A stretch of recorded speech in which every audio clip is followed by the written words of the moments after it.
Hello and welcome to the Bizarre Briefing for December 2016, but it's in 2017. Whoa. Hey. What? I'm Bryce Castillo, joined with Brandt Hughes. Hey, how you doing? And I was going to say as always, but this is your second Something like episode. that, yeah. The new John. Max Gilliland, correct? Yes. Correct.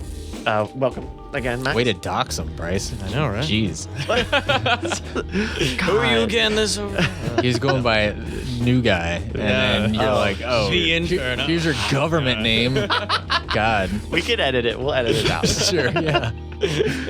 So it's we're actually not recording this in the last week of December because we were all out of were we all out of town last week? I was. I think so, yeah. So we're doing this a little later than normal, but how was everybody's holidays? Just real briefly. Brandt. It was good. It was stressful. I had videos that had to go up while I was gone, and so I was worried about that the whole time. But I got to go visit my dad, go visit my mom. That's good. Go spend time with people. Yeah. Good stuff. Yeah. Very cool. Max. Nice. Yeah, no, it was nice. Good old cold Arctic New York. So glad to be back in Texas. Yeah. I could hear, but I went home to Virginia also for about a week and a half.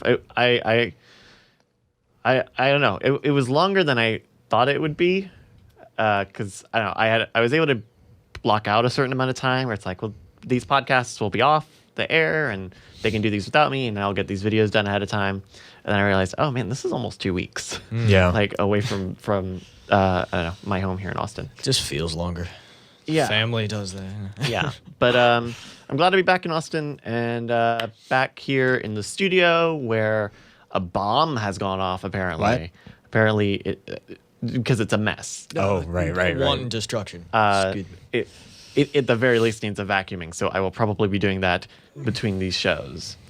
So let's go on and talk about what's been going on here at Bizarre Magic. If you don't know, this is the behind the scenes podcast on Scam School and the Modern Rogue. Scam School remakes, our giveaway videos, Night Attack, and weird things and cord killers and all sorts of good, awesome stuff that we make here for the Diamond Club and for you. Period. Because that was a long run-on sentence. Yeah. Okay. Sure. Right. Yeah. Let's talk about this first one. This is a really cool thing, and I think it's picking up a little bit of traction, Brandt. It seems like we're getting a helping hand from the community. Yeah. So we've got community subtitling open for stuff like Scam School and Modern Rogue, which we've actually had for a while. But I had never seen the tab to approve submissions. Yeah. Because it was always like translations and transcriptions, and back in the day when I searched it, there was like never anything there. Yeah. But now there is, because we've got a talented group of bilingual people who are going through and subtitling and stuff. So we've got episodes in Modern Rogue and we've had like Hebrew submissions. We've had like nice. Spanish and French and just all kinds of stuff. It's really cool. And as a linguist, that's like. Are you a linguist? Really? I'm an appreciator of language. Okay. At the very least. Because I know we've had word beef. And that stems from my deep love of language. Got it. And yeah, it's really cool. And especially with, we have a pretty broad audience, I would say. Yeah. And so, we're probably mostly US/English centric, but we do have a fair amount of people. Like one of our most popular subscribers in Modern Rogue is like a Spanish vlogger dude. Oh wow! And so it's like it's cool to be able to be more accessible to those kind of people, and I think that's a really interesting, neat thing. Yeah, and it's a good use of the community of like. Yeah, you know, this is a service that they actually can provide, and it's incredibly tangible and really helpful because we do have a lot of listeners in Europe and other parts of the world. Yeah, Not Europe.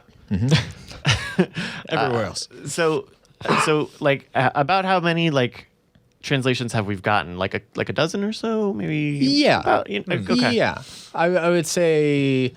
We've had probably, at least speaking to Modern Rogue specifically, we've probably had like 4 English transcriptions. Okay. Which is also very helpful because Google can course. translate that. I think it Sort of. can. Yeah. Well, Well- because well- it does.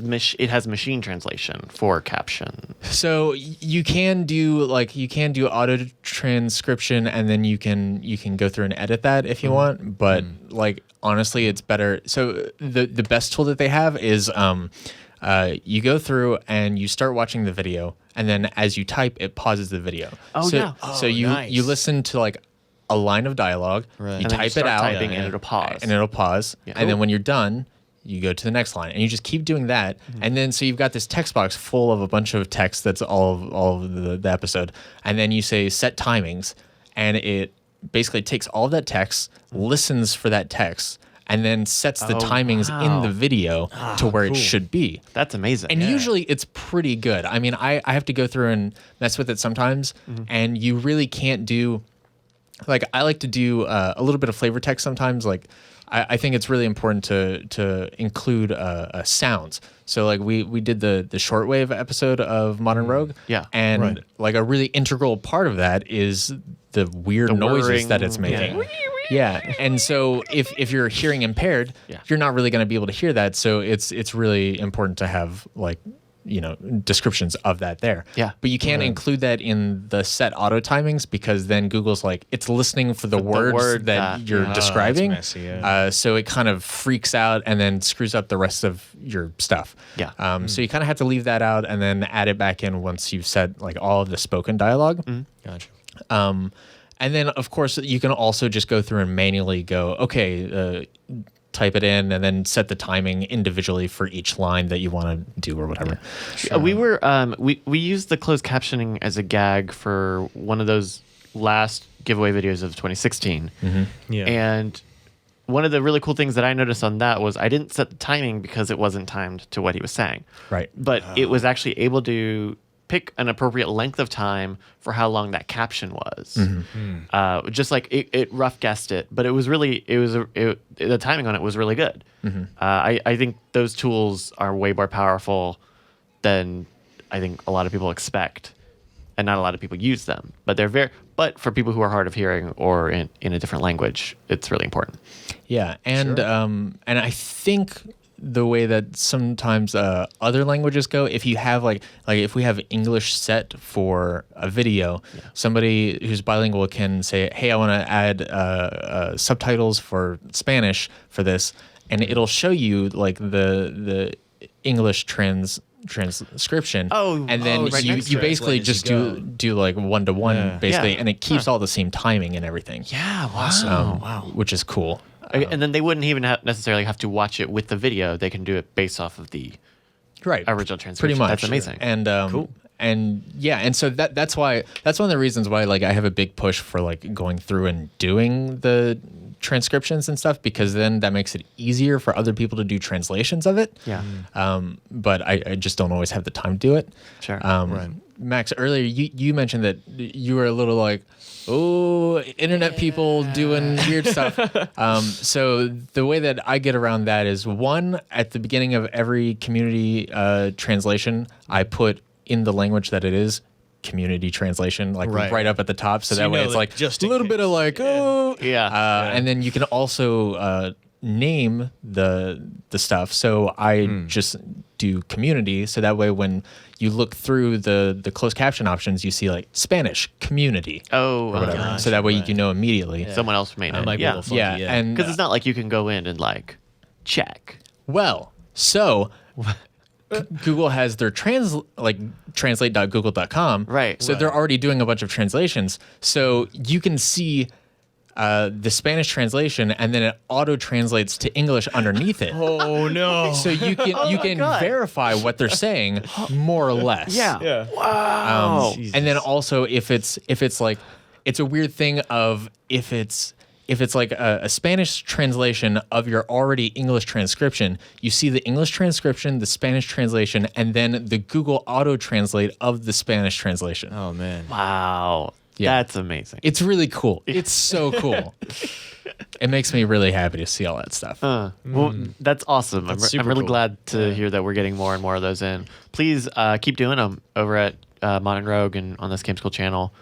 I think that's really awesome. Yeah, I do need to go clean up a couple of them because I like to have like a kind of unified formatting for it. Right. And some of them are. Some of our people very clearly use our English transcriptions because they use the exact formatting that I use, and so they've like been accustomed to it, and they go, "Oh, this is how they like to do those transcriptions." Sure. But then these other jokers are out here using double space after a period. Some people are like, That formatting difference. yeah, they do some weird stuff. Yeah. And there's one guy who did a translation, and at the very end, like during the BB stuff, he was like, translated by this guy, and I was like, I'm probably gonna take that out, but sure. And then when I found out that if you go into the YouTube description, it shows the user who translated it if they want to be credited. Okay. So I'm Okay, so that makes like sense. yeah, you take it out Yeah. and they still get credit. So, Okay. but that was a weird kind little of a thing weird of thing. like, But I don't think that's the worst slight. no, No, definitely Well, not. especially because if you are watching, say, on TV, where you can get the captions, but you may not necessarily be able to, you definitely can't see the descriptions. Right. I think there are edge cases where that's all right, but sure, if there are like, because we've also had roles. YouTube has had roles for videos, so like actor, editor, cinematographer for videos, and we put those in sporadically, but like I put them in. Well, I put them in frequently, but not everybody's role. So like I Right. always do editor and I always do Actor. actors. I try to always do sound engineer because that's pretty accurate to that role. Yeah. But then it's like they don't have a camera operator's role, but they do have like a cinematographer role. So like which when I is did, like, that's I put kinda- you in as cinematographer, well, Yeah. because you kind of do our visual stuff, Right. but also Sure. because like you have a YouTube account. So like that's why John, there was never a good place to slot John in because he didn't Right. have a YouTube account. But I put you in as cinematographer Yeah. on the episodes that I edit. And it gets a little Hint, hint. weird sometimes where it's like, Yeah. I think there's like a lighting thing, and it's like Right. at some point like Executive director of producer. photography kind of Something like that. incorporates like these roles and these roles, but not these roles, and it's like Yeah.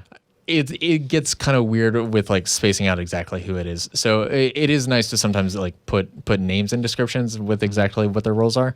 But yeah, like the translation stuff is basically one of those YouTube role things, which is nice. Yeah, very cool. That's good. Since we're talking about YouTube, Best boy. that is my favorite title. that is a good one. Yeah. Since we're talking about YouTube, some people may have noticed we just did about a week of collaboration videos with Grant Thompson, the King of Random, who we've done a collaboration with him before. Yeah. A few years ago. I'm guessing you edited this piece together. I did. So yeah, a couple of years ago, and this is like the single largest spike of subscribers to the Scam School channel in the entire history of the channel. Yeah. And Right. so when we were doing it, Brian said, "Oh yeah, we're just doing this little collaboration with King of Random," and I had never heard of King of Random, and so he was like, "Yeah, just like slot it in when you can, but like you don't have to put too much effort into it or whatever. Just like make sure that it gets done and that it's not like horrible." Yeah. And so I was thinking like, "Oh, all right, like some little YouTube channel collaboration thing, like all right." boy, yeah. And so I just threw it together without even like really putting any effort into it. Yeah. And then I was like, "Oh, this is getting This guy, traction." Okay. Okay. So yeah, Grant was in town. I think on vacation. You got that cough button right there, buddy. I know. So Grant was in town for vacation or something with his family, and hit Brian up about doing a collaboration. And there was some talk, I guess, about what it would be because he works very spontaneously and very on the fly, which is very cool. And it's something that we do to a degree, certainly compared to larger productions, right? And so I think what we ended up doing was we were just going to make stuff for Grant's channel, and I think we ended up with about 4 or 5 videos for his channel over the course of a week of Brian and him doing fun stuff like They made lead brass knuckles using Play-Doh and sand, and also melted down bullets or something. I didn't see that one. They made fuses. They made homemade fuses. They blew up coconuts with gunpowder. Very cool stuff. I don't know. I think there's just like a funny little story in like the first day of us doing that.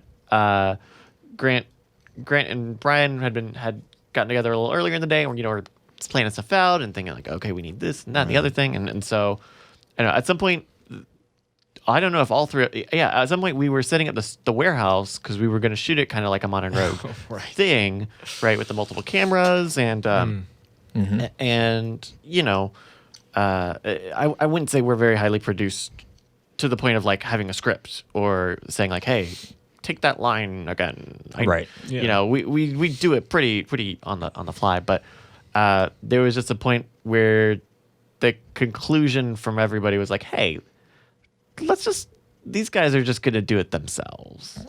And Grant brought equipment and we've got equipment for Brian to dive into, but they'll just have more fun and just be able to do it more rapidly on their own. So that was kind of like a weird moment, but I think what came out was better in that they could be really random. Ooh, staying on brand, and kind of keep it in the style of his videos, where one of the things he mentioned was like, hey, when I do these guest things, they're a little more like raw and a little less flashy and whatever, and it would probably just fit better to do that. So that was kind of an interesting thing, and I think they've come out well. I think they're really good. Oh yeah. Videos. I think Brian talked about one of them on Night Attack a few weeks ago with the butter. I guess if you the butter challenge, right? Yeah, if you shake heavy cream for like 10 minutes or something, it turns into butter or something very close to butter. So that's very cool. You could check that out at the King of Random YouTube channel. I think it's youtube.com/King of Random. Something like that. Maybe. I think so. Yeah, and it was a weird thing of like, originally there were gonna be Modern Rogue episodes with Grant in, but then like Jason had scheduling issues. Yeah, Jason had planned a vacation for a while that weekend, and so he couldn't be in much of anything. And then like they also kind of weren't totally sure on what episodes they were gonna do for a little while. And so I saw a lot of people asking when Grant was going to be on the Modern Rogue. Yeah. It would have been nice to get him on one episode, but it just didn't. It didn't pan out this time. Yeah, and we had a lot of ideas to do some Modern Rogues, but like with Jason being out for like the entire time that Grant was going to be in town, it just kind of didn't work out this time. But I mean, there will be more stuff soon. So that's very cool. Also, I think this is legally distinct, so I'm going to hit my topic button. We were talking big game in last. I guess this was probably last month's episode that Modern Rogue hit 100,000 subscribers on YouTube. Yeah. Did we get a silver play button? Do you order that? I don't. I think you have to wait like 6 weeks or something, and then you can order it or something like that. I don't really remember. So we had hit 100,000, and it was off the back of this one video going viral, which was very cool. It was the Pruno video. Oh yeah. And Brian was on a live stream, and he was watching it tick down on his socialblade.com. Statistics. I saw that. Yeah. And then we do the King of Random collaboration, and we are now almost at 220,000 subscribers. Jesus.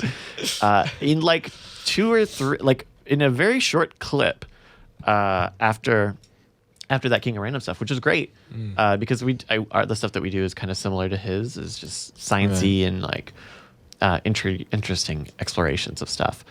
But I think we've also seen a really good like uptick in the number of viewers every week on new episodes, like to the point where like I don't know, some of these videos do better than the entire Scam School channel does in a week. It's weird to compare the two because the 1.7 million on Scam School is a long number. That's there are lots of old accounts and accounts people don't use anymore on there. Legacy viewers. Yeah, and it's also very special. Like thinking about it, like this Game School is a pretty specialized channel in that we teach Magic. Yeah. Sort of. Yeah. We do. No, we do. So it's interesting to see, but I'm really glad that the Mono Rogue is blowing up again. Popping off. That's awesome. And I would like to thank all of us, for not saying that the YouTube algorithm has smiled upon us. God, if I had a nickel. Right? God. So let's skip and hop over that. Brian got a drone. Yeah. He did. He got a drone. He bought it from a buddy of his who was like, I think he was either upgrading or just getting rid of it or whatever. And so it like shoots like it's what is it? It's not even in here, is it? It's like No, it's in my car. It's in your car. Yeah. We'll get to that. We'll have to get to that. Hold on. So it's a DJI. Yeah, DJI Inspire. It's a DJI Inspire 1. It's like one of the first ones. And we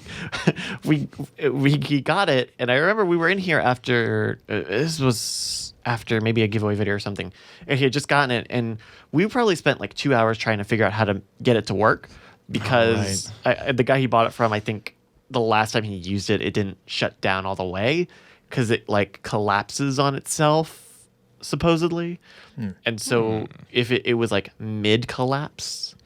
And so it kind of wasn't in a good position. It's very weird. I don't know what he did to get it fixed. I guess he sent it in for repair. Yeah. But we've got a drone now. So were you with Brian and Bonnie and all of them using it, or like what's good with a drone? Okay, so we've talked like pie in the sky drone stuff for a long time. Now that Brian has a working drone, every chance he gets, he's like, drones. Right. We're gonna up our production value with a drone. Yeah. So Somehow. at some point, Brian approached me and was like, "Hey, so, drone or slow motion camera?" And like that's a tough choice to make, right? Because Right. both offer something distinctly unique that we don't really get with any of our other equipment. Yeah. And like there are excellent applications of both. I told him drone first because we can do basic rudimentary slow motion now. We can't do any kind of aerial stuff right now. That's true. And like we have, I mean, we can't use either one on every episode. Right. Certainly not. But like there's something about like drone footage that just like ups the production value in such a way that I feel like you had like slow motion stuff is very specific. Sure. That's true. Right. And so that felt like drone stuff felt like a more approachable Solid hit. Yeah. Okay. So he was like, "All right, well, I'm going to buy a drone. I want to buy a drone." He's like, I remember it was 6 a.m. and I was in a car dealership working on my car right before the holidays. And Brian was like, "You're the only one talking me out of buying the best drone right now." Wait. Okay, because that's the thing is I've heard on like 2 or 3 separate Night Attack stories, Brian has like had the whole conversation that he had with Justin about that, which is like, talk me out of buying a drone. Right. But like also No he one did, asked clearly. you like, should you get a drone? And the answer was yes. So okay, so you're in the car dealership. I'm assuming you just said buy the drone. You asked like we should get a drone. I was like I'm not the right person to ask for this because I think if we should have a it drone. were up to me, yeah. I just wouldn't buy a drone, or I would buy the best one. Like or nothing. one of the two, Yeah. because that's sort of how I operate with stuff. Sure. But I put in some research about like, oh, this is good. Basically, I just told him get a DJI, because they make the drones. They are like the drone people right now. Yeah. They're sort of leading that space. The Drone Pro. Yeah. And then he kind of just went off and was like, oh, I found this. I got this deal on a DJI Inspire, and I was just like, that's fine. Yeah. That's like sure, okay. Right. And so yeah, at some point he got a drone. Don't really know exactly how we're gonna use it quite yet. Yeah. But Because it sounds like we need licenses to operate it well, in the places that we would operate it.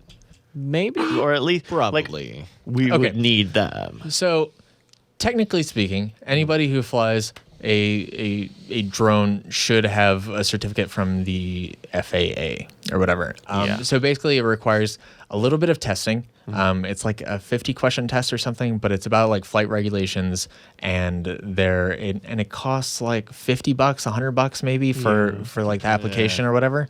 And so there are a lot of like guidelines.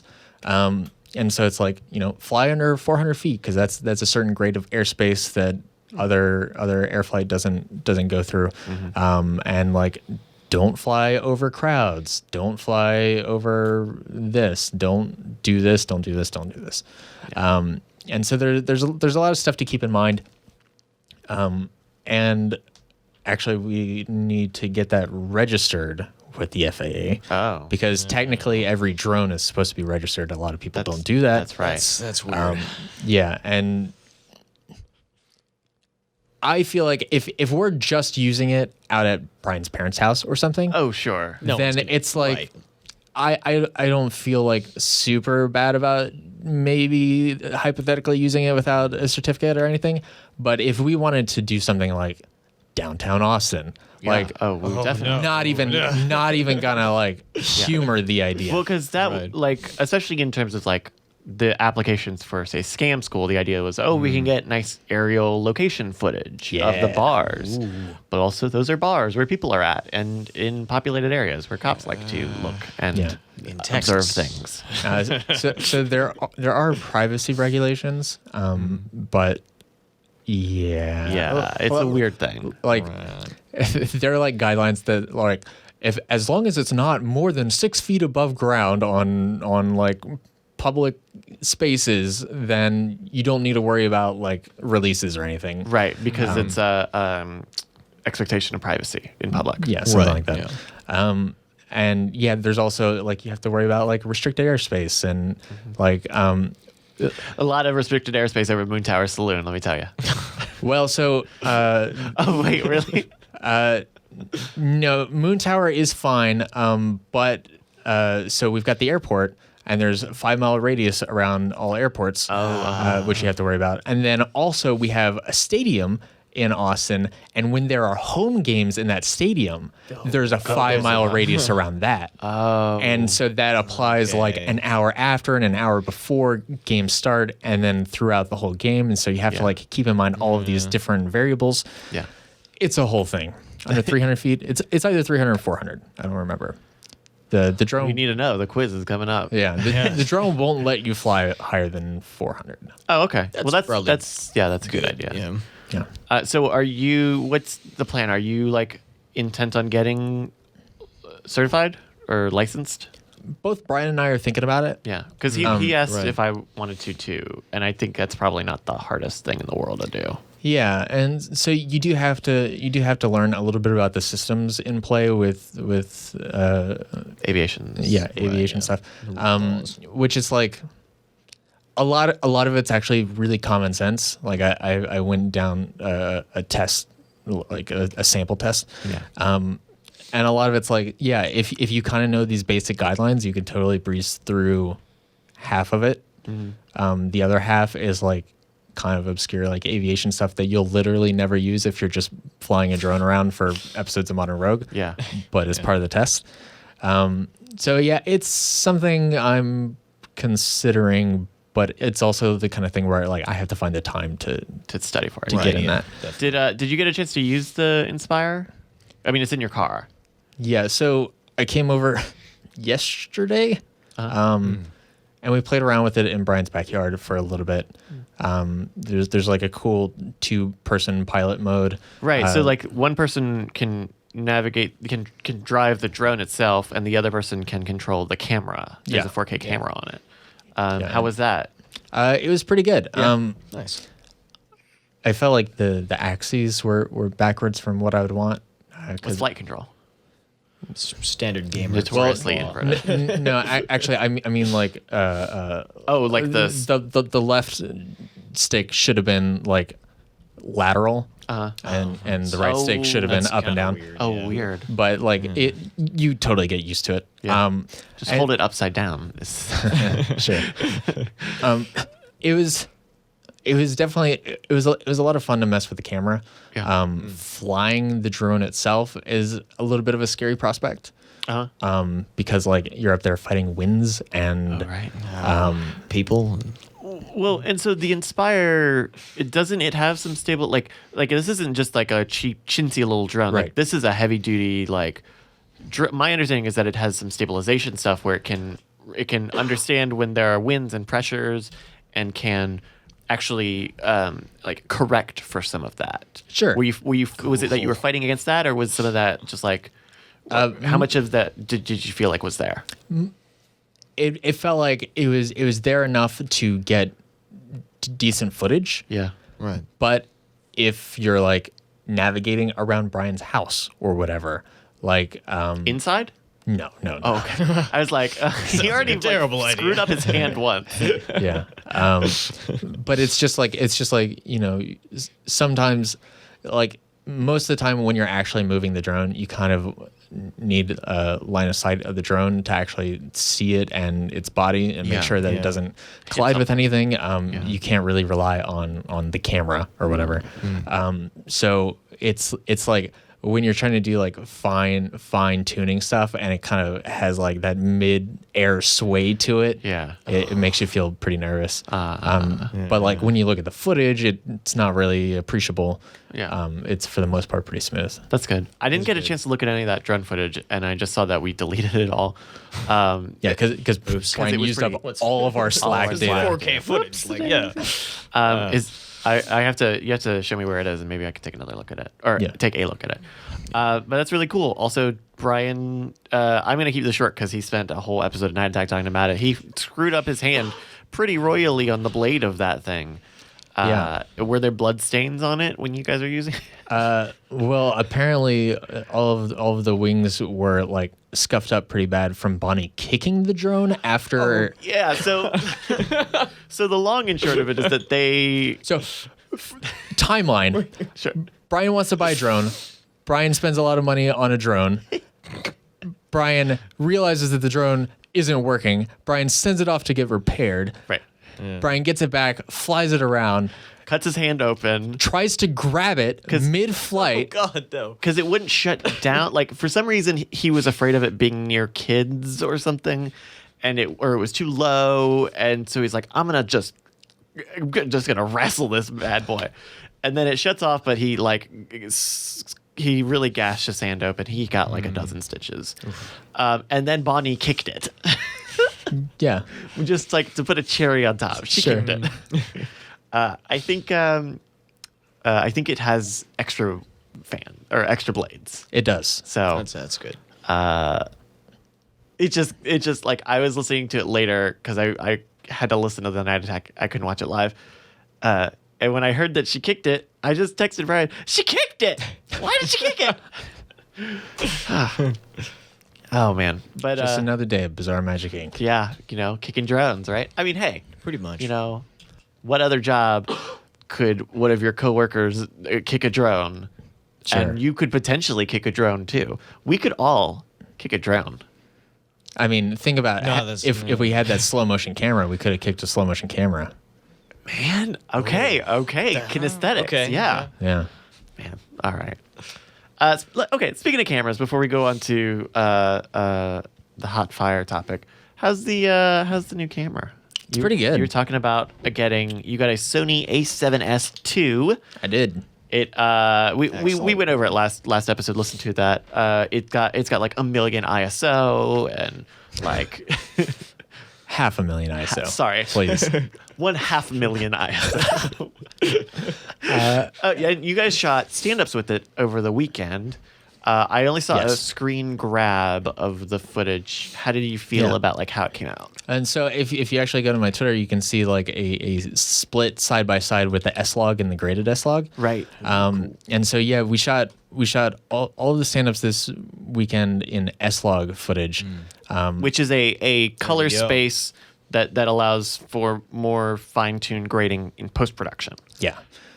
So it almost looks grayscale in S-Log versus the final graded footage here. Yeah, and boy, is that a process figuring out how to work with that. Yeah.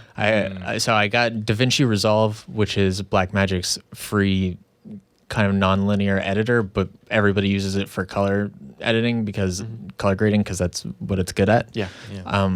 And so I like shoot S-Log, import it into Premiere, cut up your timeline to make it how you want it. Yeah. Export an XML file, import the XML file into DaVinci Resolve, and then grade your clips, render out the clips as individual clips, and then also render out an XML file. Import that XML file into Premiere, and then it creates a basically separate identical sequence with all of the new clips that you just rendered out. And also, there's a lot of work that goes into expanding the color space in DaVinci Resolve and then recompressing the color space because H.246 encoding doesn't support the expanded color space. Right. So like that was a whole process. Boy, howdy. Yeah. Is this something I could just do in Lumetri? Like, is this something I could just do in like RGB curves? So you could take it into Lumetri and just be like, okay, the black point is way down here, and then the white point is way up here. Yeah. And then like you could work with it and get it to a point to where like people can watch it and probably wouldn't think twice about it. Yeah. Right. But I can't just go in and hit like saturation 300 on it, can I? No, Probably not, huh? Not Probably really. Not really. Oh, damn it. But Fun. it is really cool. And yeah, it's Did you find that there was a benefit out of that whole process? Like that is a lot of a workflow to go through, but also the benefits out of using S-Log means that you have much more color information to use when you're grading. Right. Like, do you feel like that there was a trade-off between that that was like tangible or beneficial? I feel like so for the work that we do here, not really. It's not like it's going to be worth like, okay, well, let's get 3 A7Ss and we're just going to shoot Scam School and Modern Rogue in S-Log. Yeah. Like, in no world does that make any sense. Just from like a workflow perspective, it doesn't make any sense. Yeah. But if I were out doing like kind of standalone things like a live music thing or like a music video or a short Something film, bespoke, something very like one and done or offset. something that's not iterative every single week, that's a multicam setup. Where I can kind of take the time to actually properly grade something and make it like really shine and look great. Absolutely, 100%. It's really fantastic. Especially if you're out in the middle of the street shooting in kind of harsh lighting, then like it really Gave you a lot of flexibility. It makes up for a lot of that. Juryfax in the chat asks, can you at least save some of that as like a favorite? Is there any part of the workflow that you already did that could save you time? I'm sure like some of the grade settings you can probably save as some sort of preset, but you still have to do all the import export. You could, stuff, right? Yeah.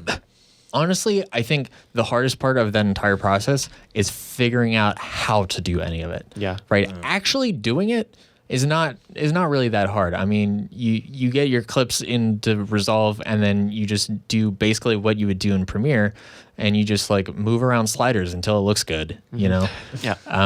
And there are way better color tools in Resolve than there is in Premiere. Even using something like, I use Colorista all the time on Scam School and Modern Rogue, but this is way better than that. Yeah. And you've got all these nice like spectrographs and the little the circle ones, waveforms, the radar waveforms, ones. radars, parades, all that stuff. It's so good. But yeah, it's the kind of thing where, like, especially for this episode of Scam School, we just did stand-ups in SLOG. So it's like I had a sequence of the cut down stand-up clips. And then so I just imported in like 4 clips into Resolve and color graded them. And then it's like, you could copy and paste Settings. stuff if it works for the shot or whatever. So it's really not that big of a deal. It's just like figuring it out. That's tough. Okay. So like raw for video, not really, because raw is just sort of like so much information. Like you could the raw format for still images specifically is what you're and video. Yeah. Oh, right, but there is a raw video. There is a raw video, but it's not many cameras support that. Right. Yeah. Yeah, it's just tremendously huge file sizes, and like you can do crazy stuff. You could pull out like 4 exposure stops or whatever, like 4 light stops, which is nice to have that kind of information. It makes a lot more sense for photos than for videos. Oh yeah. I don't think I've shot a JPEG photo in 10 years or whatever. Good. But it, kind of like that. It just sort of it compresses sort of the spectrum that it's recording, so that way you get more details in the highlights, more details in the shadows, that sort of stuff. It's really built for color grading. Yeah. Very cool. Well, I'm looking forward to having to mess with that this week. That slide footage. But yeah, the camera's great. Yeah. And like all of the low light stuff is great. If you want to see some of my low light photography, I uploaded some of that over at Instagram.com/gadwag. And there's some pretty good night photos over there. Ooh, very cool. Those were cool. Yeah. All right. Let's talk about something that has been in a different corner of the business on fire. No, that's not okay. That's maybe a little insensitive because it is big for a lot of people. Within the past month, Twitch opened up their category system. So it used to be that Twitch, you could only play video games, and then they're like, oh well, if you're doing coding or if you're doing creative stuff, we're opening up these specific avenues. And then very recently, they said. We're going to open up a new thing called IRL, and we're taking gaming talk shows and just making it talk shows. And what that meant is that all of the podcast stuff that we do has a sanctioned home on Twitch, which is important to us because when we left Twit, Twitch probably would have been the go-to place to put all of that stuff. But it was literally not allowed, And Scott Johnson had a very similar thing using Twitch and kind of skirting it, and a lot of his talk shows are about video games, so a lot of that stuff does fit. It's tough. It's a tough thing. So we're coming up on 3 years of Night Attack now, and we were using Meta CDN at first, and then Sergeant Muffin made a really fantastic the Muffin CDN, and he redesigned DiamondClub.tv around it. And so when Twitch became available to us, the one thing that we did a lot of things, and the one thing we didn't really do was talk to much of anybody, including ourselves. So like the very first week, Justin was only doing stuff to Twitch and only watching the Twitch chat, but then Night Attack, the first time we did Night Attack, I had made the call to like hide the Muffin CDN stream, but it was still going there, but only certain people could find it because we were pushing people to Twitch. But then it was weird. Beef is saying you did that on purpose. I took a conversation and apparently misunderstood it. That's anyway. It's so it's left us in a weird spot. It's left us in a weird spot because we've had this thing that worked, but we have an opportunity with knowing someone who works at Twitch and deals with getting people on Twitch and advocating for it. Of how do we find uses for Twitch that open these shows up to entirely new audiences who want to watch live content, who want to watch good live content that we're making. I mean, we're making especially for talk shows, we're making really good quality content compared to some of the stuff that is on Twitch and that kind of people on Twitch expect. Which is not to pretend that I disclaimed all of that. So you could just do simulcasting just to Twitch and ignore the chat, which is something that I think Twit actually does now. Giant Bomb does that as well. Yeah. Oh, yeah. And so you could do that, and that's fine. But what you do is you say this is a parallel road and it has no sidewalks. Like there's if you're just saying we're ignoring all of these, if you come into the chat, you've made a mistake, and especially for like such a chat like focused show where like that interaction is super important. Yeah, to say, well, this chat we can't think about. You have to go to this other web page and this other chat, and that loses some of the appeal of saying we have a Twitch channel, because then you only get half of that experience.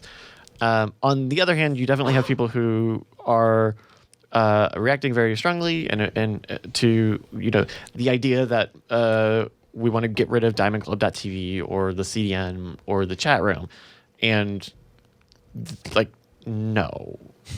Right, like that is a home where a lot of these shows have grown and have been able to thrive for the past few years, but we're trying to find the right balance to take advantage of that. And Max Robot says, "Good luck getting rid of us." It's a tough game, and part of the problem is that it happened over the holiday when I was not even able to be in this chair. So like, the first time I was able to sit in a chair and try any of this stuff out, like just in mid-streaming for a week, and I'd had people up my butt saying, "No, you've broken everything." Like, I haven't done shit. I do 3 shows a week out of this studio. That means 3 chances to try anything. And by the way, I was out of town the past 2 weeks. So we did maybe 3 streams, and then I went home, and the guys were kind of fiddling around and trying to figure this stuff out. And this is all not to say that this is not any sort of conclusion on what is going to be happening forever, because it's weird, right? We have a really flexible, we're very flexible, right? Which we've talked about even earlier in this episode. Like, we do a lot of stuff kind of on the fly and in response to making things and making problems and fixing problems and solving them. And so if I go out and say, "Oh, we're gonna do this. We're gonna only do Twitch chat, but not Twitch or video," and saying that becomes a thing that people can look at, and it doesn't react well to changing and making changes to make people happy. So in the past maybe 3 weeks, I've probably written 5 million words to people in response to their concerns about Twitch, because for a lot of people, they only watch Diamond Club stuff. They don't like Twitch. They don't like Twitch chat. They don't like Twitch culture. They don't like emotes. They don't like this or that or the other thing. And that is, they are like ravaging me in our DC TV chat, which, by the way, ironically, this show is not on Twitch yet. And so it's in a tough spot. We want to figure out the best way to take advantage of Twitch, because that is what this is. This is an opportunity to take advantage of a new platform, not even a new platform, a big platform, right? This is like saying, well, I don't know. There's not a good analogy that I want to make. What you were going to say is that it's like if we put all of our shows on Dailymotion, but not YouTube. Because Dailymotion, right. maybe it's got a better video player, but nobody will ever see it. Yes. Correct. Okay. That's good analogy. That's a really perfect analogy, especially because we used to stream to Dailymotion for a while. Yeah, I remember that. I'm good. And that actually sums it up really, really perfectly. And by the way, a lot of this stuff gets archived to YouTube anyway. So if you've got thoughts and concerns, write an email or we had a really long Reddit thread going for a few weeks, and and then I went on vacation. But we're trying to figure stuff out. I like a part of me, the selfish, very like specific part of me would be like, hey, you know, it would just be easy is just to fucking just all do Twitch. And like, that's super easy. And then we blow all that shit up. But also people like what we've got here. And there are advantages to using stuff like this. And I think this is not me saying this, but if I have to roll the bones, if I have to roll the chicken bones, not the other bones, and look at what the future probably is, it will probably be a hybrid like what we were doing now, where we kind of like focus on Twitch chat, because at the end of the day, that's just a chat room. But still continue to have Diamond Club options and the Diamond Club chat in some capacity, even if maybe that's not on screen or if that is somewhere else, you know. When I first heard about all of this, I didn't know this was happening until I was already in the aftermath. Yeah. And it's like everybody had already had like hurt feelings and stuff. And then I tuned in for a show and I was like, I literally see zero difference. Yeah. Like I don't want to like minimize people, or I don't want to like say that people's concerns aren't valid. But like I showed up and watched a show and I was like, well, this is exactly the same way that it's always been to me. And I've been a part of this. I've been a member of this community for like 10 years, longer than most. And it's like, I watched Weird Things the other day and I pulled up the Diamond Club TV stream and then chatted in Twitch, and that was, that felt like exactly the same to everything else. And that was fun. And and like, there are nuances of this. For example, like one of the nice things about Twitch is that we get really nice analytics for all of these streams. And so I've only taken a look at some of them, but that first night that we did the Twitch thing, and the only public things that you could find were the Twitch, we had like an incredible amount of people on Twitch. Like we were the top 5 pretty much all of the night, and we beat out, hey, by the way, we beat out Twit. Suck a dick. But shots fired. I know, right? But also we had 50% chat people. Like you can actually tell how many people are watching, and of those people, how many are in chat and like actively using chat, and you can follow it throughout the stream, and you can see it dip off when they start playing Heart the Notes. When I looked at another stream when we were doing the both of them, it was actually kind of weird because there were more people in the chat room than were watching the video feed on Twitch. And the Twitch number is important because if that affects where you rank, and that affects the stats and things like that. It's weird. I think the way we're doing it now is probably what will happen, which is where you can watch it on either. It'd be great if you watch it on Twitch because that counts as a number for us. And then, you know, chat in Twitch, even if you're watching on the low latency stuff, because then you'll be on screen if you care. I don't know. The other concerns people had were latency. You know, there is probably about 15 seconds or so of delay between the video stream and the chat room compared to now where it's like 3 to 6, depending on the day, you know. And, you know, Justin's been doing that for 2 weeks now. Justin is like trying to move to a 5.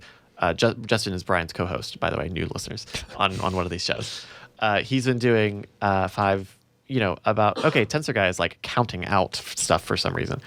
To test the lag currently. But that's not how you test that way. He's typing 1, 2. Like that isn't exactly how that works. The delay is a thing for people. Tensor Guy says it was 7 seconds here. Some people don't like the chat emotes, which I think is especially weird because, like, if you ever seen the show when it starts, that feels like super in brand for Night Attack and that kind of stuff, right? You know, Krug is saying I'm really talking shit today. I'm not. I'm just like, I'm trying to do my very best to listen to everybody and to respond to people and allay their concerns, but also like, I'm gonna listen to a fucking lot of problems about this shit. And so, you know, that's Twitch culture. And it's like, well, fucker, it's like, you've been in our chat room? Like, whatever. Oh, God, Number Wang. Don't bring back Number Wang. No. Number Wang. Yeah, that's way better than Kappa. Right. God, Number Wang doesn't even make sense. At least people know what emotes are. Some other things, people are concerned about content, and it's like, fucker, like we were breaking rules up and down everywhere. And like we've been doing it the past 2 weeks when we've been on Twitch. We've been playing other people's videos and using copyrighted music. And we still have all the archives that we have and all of the podcast stuff that we have. And so that stuff, isn't changing right now. And, as Justin is trying to do streaming 5 days a week on all of his different shows, the guys are doing more spontaneous shows. So they've been streaming Frog Fractions 2 a couple of times the past week or so. And they had one of the writers of the ARG for that game call in and like, hey, we were writing. I wrote some of this stuff. Yeah. And it's like that probably wouldn't happen if we were just on DiamondClub.tv. Not probably. It certainly wouldn't have. Yeah. And it's all a lot of new stuff, and it is a new culture, and things like hosting or raids or whatever. Those are all weird and new, and we can do as much of them as we want, but it's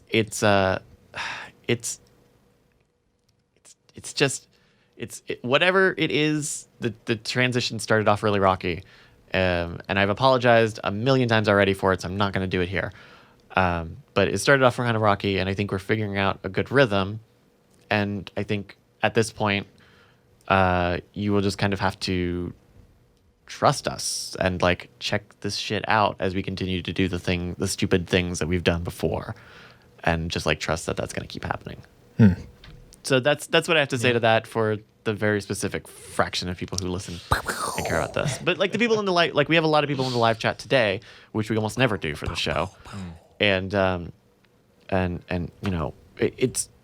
it's tough. It's a tough spot. And, Justin is doing his own thing on his own studio stuff. And Brian, fucking the day we did that first Night Attack on Twitch, Brian was like, I don't know what we just did. And he actually really was not like super happy with it, with how a lot of that stuff went. Just because he like literally didn't get it. He doesn't know what a raid is. He doesn't know what raiding is. He doesn't know what Nightbot is. There's just stuff he doesn't get. And this was also in the middle of all the Grant Thompson stuff. So it's bad timing. It's bad timing. And I'm going to take Max Trollbot's advice and stop apologizing. Do we have anything else that we want to talk about on this episode? I think we've got going at a pretty good length, but I think we have time to talk about anything else. Anybody watch anything fun over the holidays? I watched The Lobster a couple days ago. The Lobster. Never heard of it. I've heard of that. Oh, I've heard of that. That's like It's a guy weird. who shapeshifts. No, it's a guy. There's a curse. It's a guy who goes to a hotel, and the people who go to this hotel have a month to find somebody to marry and be with for the rest of their life. Otherwise, they turn into an animal of their choosing. So it's Galgun. Sure, that sounds like an anime. Is that an anime? It's an anime thing. Okay. It was a giant bomb thing too. That's why I thought you would know it. Okay, I think I've heard of that. Yeah. Did you like it? It's like dry surrealist humor. It was okay. It was. I liked that it was doing something different, which we don't get a ton of. Yeah, it was good. Yeah, it was all right. I watched Cheap Thrills last night. That was all right too. Okay. Yeah. I watched The Giver on the airplane home, and I was really struck at like how succinct like the premise of The Giver is in terms of like being a dystopian sort of sci-fi story, and like kind of like in the book it doesn't really hit you over the head with it because that's part of the surprise is like figuring out, oh, this is actually like a friggin' crazy world where there's no color. And so in the movie, like it has to set all of that out at the beginning, like, hey, you're watching a black and white film. The biggest surprise of that movie for me, though, was realizing that the chief elder was not Angelica Houston, as I thought it was, but Meryl Streep. And also Taylor Swift is in that movie. So that was just some really fun surprises. No, I think it's all right. And it follows the book in the way that a movie about that story has to. Did you see anything cool, Max?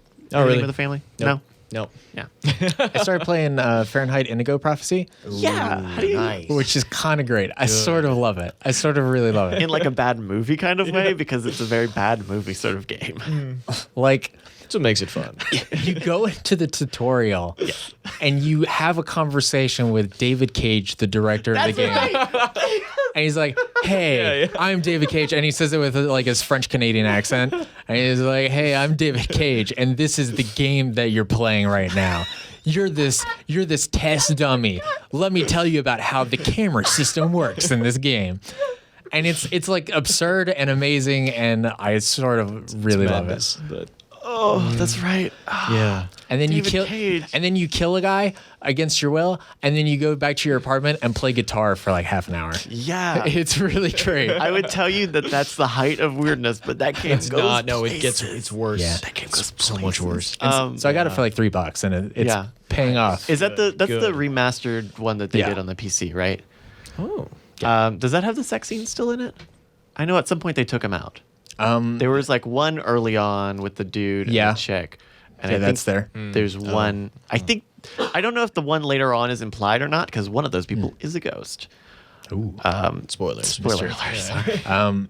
But yeah, that early one was there's really good timing because you could go back and play another character while that's happening. So like it would be like a mid scene of that, and then I would cut back to a lady and in a police station, just like playing with her yo-yo and just like not really knowing what to do with her time. Yeah.